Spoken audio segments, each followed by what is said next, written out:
Get ready with me while I tell you about the $30,000 mistake that I made. A lot of people don't know that I went to college or think that I graduated from college. Someone actually went as far as saying that I dropped out of college to do TikTok. You guys, I fear, despite what you want to think about me, I do have a bachelor's degree in biological sciences with a minor in animal sciences. In high school, it was my dying wish to be in the medical field. I would have done anything to become a doctor. I volunteered at a hospital for 4 years. I started college when I was 16 years old. I cannot begin to explain to you how much I wanted this. Like, I was reading biology textbooks for fun. About a semester in, I quickly realized how mean pre-med students were. Like, they would fully use your neck as a ladder rung if it meant they would get a recommendation letter from a professor. They were not for the weak, and I fear I was the weak because I just did not want to be around that atmosphere. I dabbled into the idea of vet school, which is how I got my minor, but I was pretty quickly shut down by professors and other vets. One vet actually went as far as saying that if you can picture yourself doing any other career in the world, do that first, but if you cannot picture yourself doing anything besides being a vet, be a vet.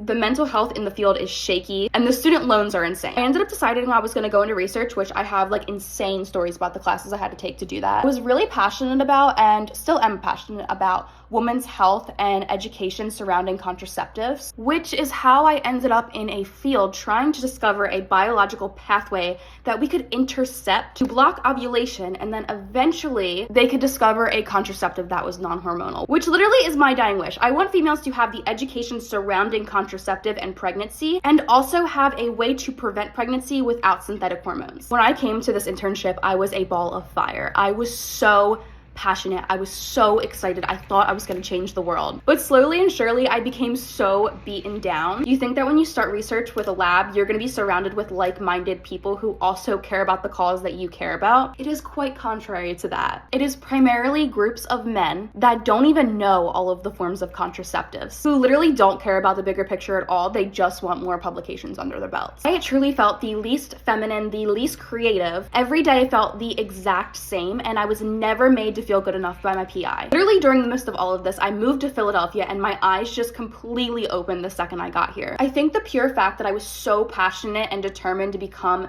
something in the medical field really clouded my judgment and blinded me by the fact that you can make a career out of being creative. My dad owned his own business and was an entrepreneur, and his hours were never guaranteed. So I really grew up craving the 9-to-5 and stability. So I was having this massive internal battle where I just spent the last 4.5 years working towards this goal, not including all of the years I spent in high school. And I was moving to this new city that made me hate the choice I made even more. I was offered a job at the lab that I worked at, but I decided my last semester I'm gonna take one day at a time, and then content creation just fell into my lap. It is quite literally the complete opposite of what I went to school for. But if I look back on my childhood and like really pinpoint what made me genuinely happy, this is the career choice for me. I mean, I spent so many years vlogging, doing photo shoots, playing dress up, and overall just being creative. Like, this is the handpicked career choice for me. Now I just love my job. I like never feel like I'm working. I have so much freedom.